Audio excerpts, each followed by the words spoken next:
আমি যদি সালাউদ্দিন ভাইয়ের কথাটাই ধরি, উনি যেটা বললেন যে সালাউদ্দিন ভাই বলেছে ওনাকে অনেক প্রভাবশালী নেতা, কাকে? শাহ আলম সাহেবকে। তো সেই ক্ষেত্রে ধরেন আমরা আমাদের ট্রেডিশনটা কি, এটা একটা রাজনৈতিক বক্তব্য। আপনি যখন আমার এলাকায় যাবেন, ধরেন শাহ আলম ভাই গেছে কার সাথে? মাননীয় প্রধানমন্ত্রীর সাথে গেছে।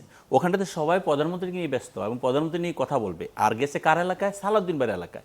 এখন স্বাভাবিক কারণে সালাউদ্দিন ভাই একজন মানুষকে একটু হাইলাইটেড করার জন্য উনি হয়তো বলেছেন যে প্রভাবশালী। এটা তো আমরা যে কিছুই না তাকে তো আমরা এরকম বড় করে বলি। এটা হলো আমাদের রাজনৈতিক একটা, এটা কি শুধুই রাজনৈতিক বক্তব্য? এটা এর অবশ্যই মধ্যে কি রাজনীতি। শাহ আলমের প্রভাব প্রকাশ পায়নি? না, এটা রাজনৈতিক বক্তব্য, অবশ্যই এটা শুধু রাজনৈতিক বক্তব্য আমি মনে করি। কারণ আপনি এটা খেয়াল করবেন, যেমন গতকালকে আমরা একটা প্রোগ্রাম করেছি নারায়ণগঞ্জে।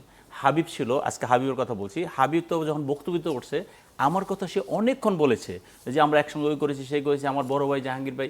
তার মানে কি, যখন আপনি আমার এলাকায় যাবেন তখন আমাকে সর্বোচ্চ হাইলাইটেড করবেন, এটি স্বাভাবিক, এটি বাস্তবতা, এটি পলিটিক্স। আমি যখন আজকে আইবিবার এলাকায় গিয়ে প্রোগ্রাম করবো গাজীপুর চাইরে, আমি উনি জামাতের এমপি হলো, আমি কিন্তু ওনাকে সর্বোচ্চ গুরুত্ব দিয়ে সে প্রোগ্রামটা করবো। হয়তো সেই কথাটাই আমাদের সালাউদ্দিন ভাই বলেছে এবং সালাউদ্দিন ভাই দেখেছে, যেহেতু উনি পিএমের সাথে গিয়েছেন এবং সালাউদ্দিন ভাই এলাকায় গিয়েছেন, এই কথাটা বোঝানোর জন্য। আরেকটা কথা হলো যে, আরেকটা ব্যাপার হলো উনি হলো এলজিডি মন্ত্রী।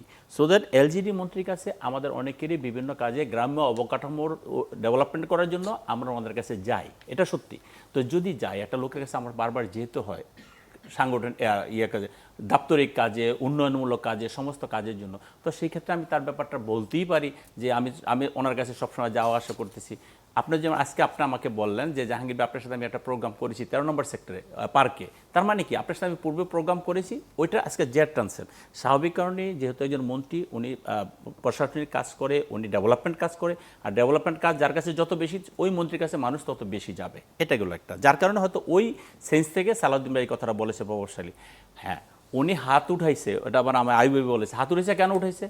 এখন সালাউদ্দিনটা শাহ আলমটা কে, এটা তো মানুষকে চিনতে হবে, জানতে হবে।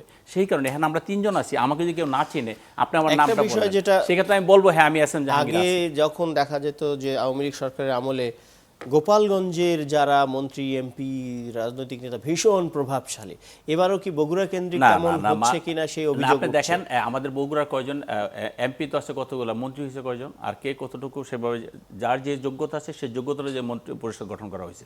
আরেকটা কথা আমি বলি যে ভাই যেটা বলছেন, ওনার উপর এক্সপেক্ট রেখে বলি, উনি বলছেন যে পিএমকে সব কিছু করতে হবে কেন? আমার তো সেই পিএম এখন, অনারেবল পিএম, সেই পিএম যিনি সব কিছু খবর রাখেন। আজ থেকে 1 মাস আগের কথা বলছি। 1 মাস আগে যমুনা ফিউচার পার্কের সামনে একটি ফুট ওভারব্রিজের একটি ইলেকট্রিক পোলে আগুন লাগছে রাত্র 1:30 বাজে। হঠাৎ করে আমি দেখি আমাকে ফোন করেছে, ওই জায়গাটা আমার পড়ছে, আমাকে ফোন করেছেন উনি, কি এই জাহাঙ্গীর তোমার এখানে আগুন লেগেছে। আমি তো একটু হতভম্ব হয়ে গেছি, কোথায় আগুন লেগেছে? যমুনা ফিউচার পার্কের সামনে। আমি বললাম ভাইয়া আমি একটু খবর নিচ্ছি, আমি জানি না। কত এখন দেখো, এখন দেখে আমাকে জানাও। আমি সাথে সাথে খবর নিলাম, দেখলাম একটা ইলেকট্রিক পোলে আগুন, শর্ট সার্কিট থেকে আগুন লেগেছে, কোনো রকম ক্ষয়ক্ষতি হয় নাই। দেখেন ব্যাপারটা, দেন আমি ওনাকে জানাইলাম। আমি খবর নিয়ে, সিস্টেম কি ফাংশন করছে না? প্রধানমন্ত্রীকে কি সব খোঁজ খবর রাখতে হচ্ছে? না, রাখতে হচ্ছে না। এটা হলো উনি অতিরিক্ত কাজ করছেন। উনি যেহেতু দেশ নিয়ে বেশি কনসার্ন এবং উনি সব কিছু খবর রাখার চেষ্টা করতেছেন। হয়তো আমি হয়তো কোনো খবর পেলে যদি দেরি করি বা আমি যদি একটু স্লো হাঁটি, উনি আমাকে ফাস্ট হাঁটানোর চেষ্টা করতেছেন। এবং এই জায়গাটা একটু শেষ করে দিই প্লিজ। দেন উনি আমাকে বললেন, তারপর দিন আমাদের ইয়াতে প্রোগ্রাম, ওসমানী মিলনায়তনের প্রোগ্রাম সকাল 11টায় আমি গেলাম। যাওয়ার পরে ফার্স্ট দেখা হওয়ার পরেই যে ওখানে ক্ষয়ক্ষতি কী হয়েছিল, তারপর দিনের ঘটনা কিন্তু এটা। তার মানে কি, উনি একটা ঘটনা জানার পরই শেষ না, সেটা শেষ পর্যন্ত দেখতে চান যে আসলে ওখানে কি হয়েছিল। এই হলো আমাদের সেই প্রধানমন্ত্রী, যার কারণে আমি বলছি যে উনি সব ব্যাপারে খোঁজখবর রাখেন।